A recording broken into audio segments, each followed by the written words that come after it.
আপনারা অনেকেই সজনে ডাঁটা খেতে ভালোবাসেন, তাই না? কিন্তু অনেক সময় রান্না করার পর স্বাদটা ঠিকঠাক আসে না। আসলে কঠিন কিছুই না, শুধু ছোট ছোট কিছু ব্যাপার খেয়াল রাখলেই হয়ে যায়। আজ আমি একদম সহজভাবে বানাচ্ছি কিভাবে সজনে ডাঁটার ঝোল বানালে স্বাদটা ঠিকঠাক আসে, একদম ঘরের মতো। বেশি মশলা না, তবুও খেতে ভালো লাগে। গরম ভাতের সাথে খেলে বুঝতেই পারবেন। ধীরে ধীরে সবটা দেখাচ্ছি, চলুন শুরু করা যাক। নমস্কার, রঞ্জু স্পাইসের সকলকে স্বাগত। এবার আমি সমস্ত সবজিগুলোকে এইরকমভাবে ধুয়ে নিচ্ছি। প্রথমে আমি আদার টুকরো করে নিয়েছি, আদাগুলোকে ধুয়ে নিচ্ছি। তারপর এর মধ্যে দিয়ে দিব টমেটো, তারপর দিয়ে দিব কাঁচা লঙ্কা। আমি এটা কাঁচা লঙ্কায় ব্যবহার করেছি। এবার এখানে আমি মশলাটা তৈরি করে নিচ্ছি। আর অন্যদিকে কেটে রাখা সবজিগুলোকে এবার আমি ভালো করে ধুয়ে নেব। সজনে ডাঁটাগুলো এখানে আমি নিয়েছি সরু সরু, বেশি মোটা না, এগুলো খেতে বেশি ভালো লাগে। আর সুন্দর করে ছুলে নিয়েছি। খেয়াল রাখতে হবে রান্না করার সময় যাতে ডাঁটাটা গলে না যায়। এবার কড়াই গরম করতে বসিয়ে দিয়ে সর্ষের তেল দিয়ে দিলাম। দিয়ে এবার ফোড়নে আমি জিরা দিয়ে দিলাম একটা তেজপাতা। তারপর দিয়ে দিলাম এই সজনের ডাঁটাগুলো। এই বসন্তের সময় সজনের ডাঁটাটা একটা আলাদা রকমই স্বাদ এনে দেয়।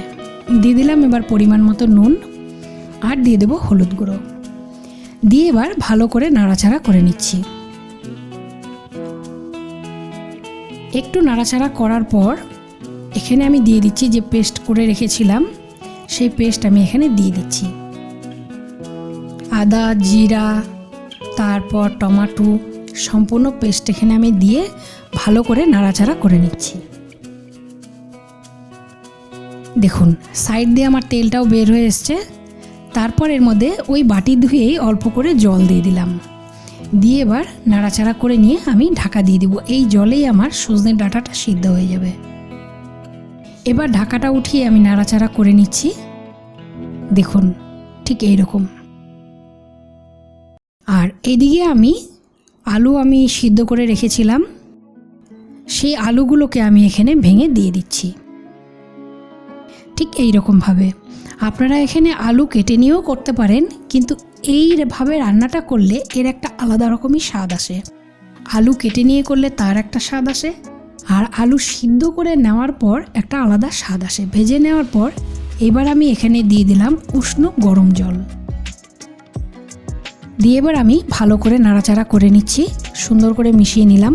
দেখুন ঠিক এইভাবে। এইবার আমি এখানে ঢাকা দিয়ে দিলাম। এই রান্নাটা করতে বেশি সময় লাগবে না, কারণ আলু সেদ্ধ করা ছিল, সজনের ডাঁটাও সরু সরু ছিল, ওই জন্য বেশি সময় লাগবে না। চটপট দুপুরের জন্য একেবারে পারফেক্ট। দেখুন এখানে আমার ঝোলটা ফুটে গেছে। এরপর আমি এখানে দিয়ে দিলাম গরম মশলার গুঁড়ো। আমার ডাঁটাগুলো কিন্তু একদম গলে যায়নি, একেবারেই গোটা গোটা আছে।